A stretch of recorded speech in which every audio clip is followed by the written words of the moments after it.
Hi, I'm Carolyn Wainscott, and on this segment of faithquilts.com, I'm going to be showing you kind of a Hawaiian style applique method using a fusible interfacing. This is one large applique cut all at one time. I'm going to be showing you how to use the negative that was cut out also, so there's nothing wasted. It's all sewn down with the buttonhole stitch. And this is one of those really quick baby quilt tops if you've got to get one out to use this method. For both the Circus and the Carrousel baby quilt patterns, you will need 1 1/4 yards for the background. This has been folded in half twice, and the folds were pressed sharply, and this is to give me a guide to lay out the applique onto the background. You will need a good sharp blade in your rotary cutter, good scissors because you're cutting through 4 layers of fabric. For this quilt I'm using the lightweight fusible interfacing. This has the fusible just on one side.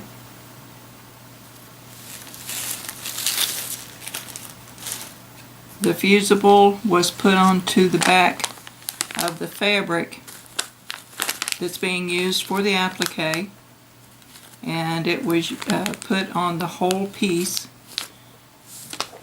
The applique fabric, you will need 1 1/4 yards also of 44 to 45 inch fabric.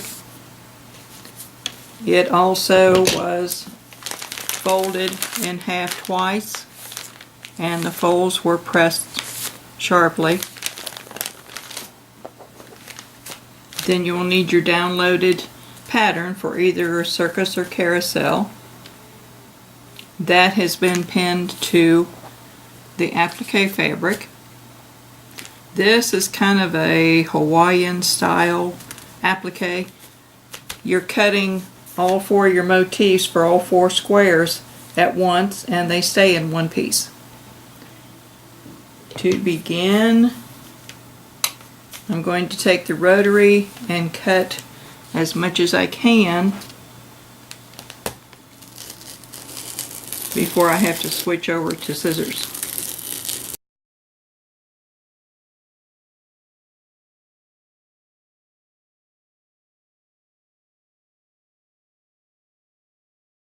Now that I've got those lines cut, I'm going to have to switch off to the scissor.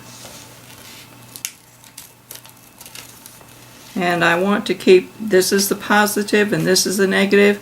I want to cut directly on the lines, and you'll see why later.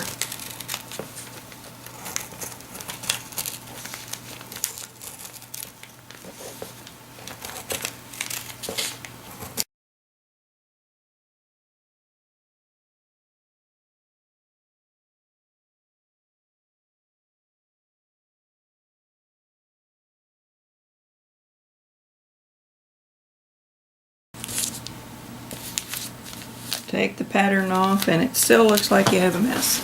Gonna unfold the quilt background, and this is where we're going to use those crease lines to help line up the applique.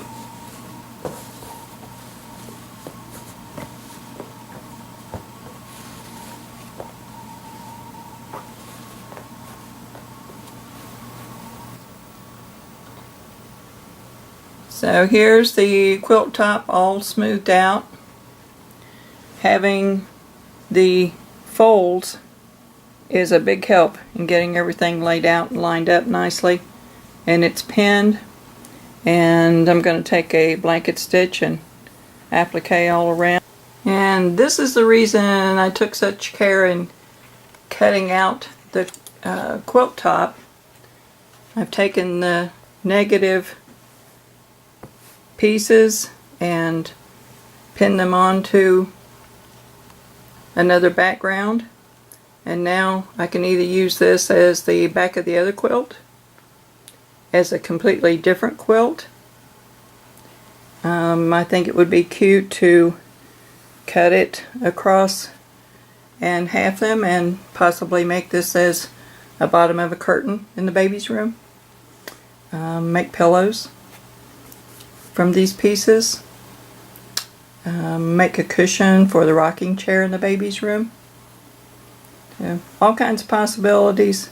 Just be careful how you cut and you save yourself a lot of time. And have a coordinated room with not a whole lot of effort. So I'm down to the fourth corner of the Circus applique, and I'm going back to my old standby, the blanket stitch.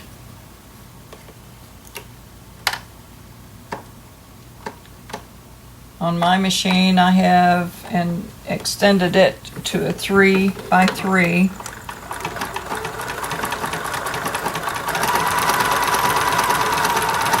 This is a continual seam all the way around.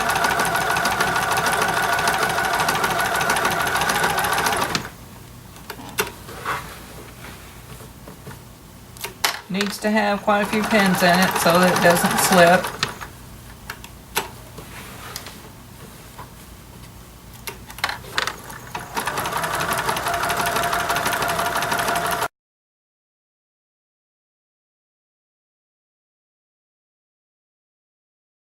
And for this applique, I have switched to the darning foot. I've left the feed dogs up, and I'm going to use the darning foot to give me a little more maneuverability here as I switch and go around corners. I've switched to a slight zigzag. I'm setting it at 2.2 or 2 and 2.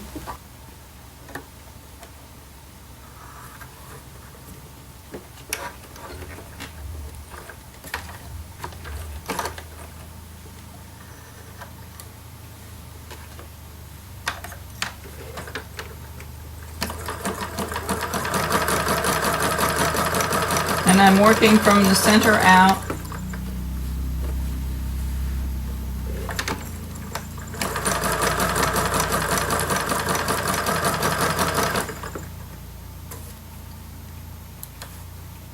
These appliques need to be pinned down well.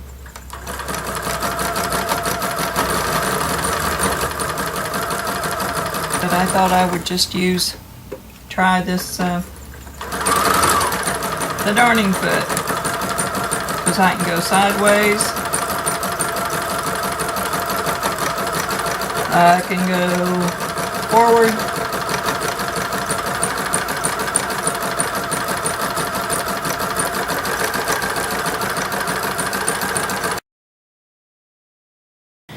so the buttonhole stitching is done on all four corners and on the outside of the circus tent.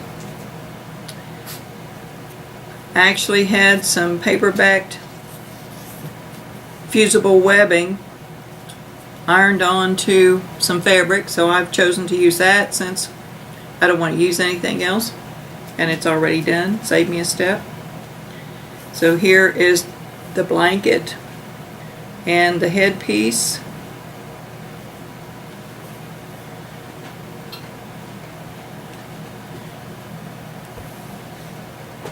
And these will just be pressed down according to the instructions that come with whatever brand you get. These will also be reinforced with stitching to make sure that they don't come up in washings. I'll probably put some trims around, some tassels or something. Thank you for joining us here at www.favequilts.com. Remember, you can also come over to Facebook and leave any comments or ask any questions or post up your photos of your quilts. We'd surely be glad to see them.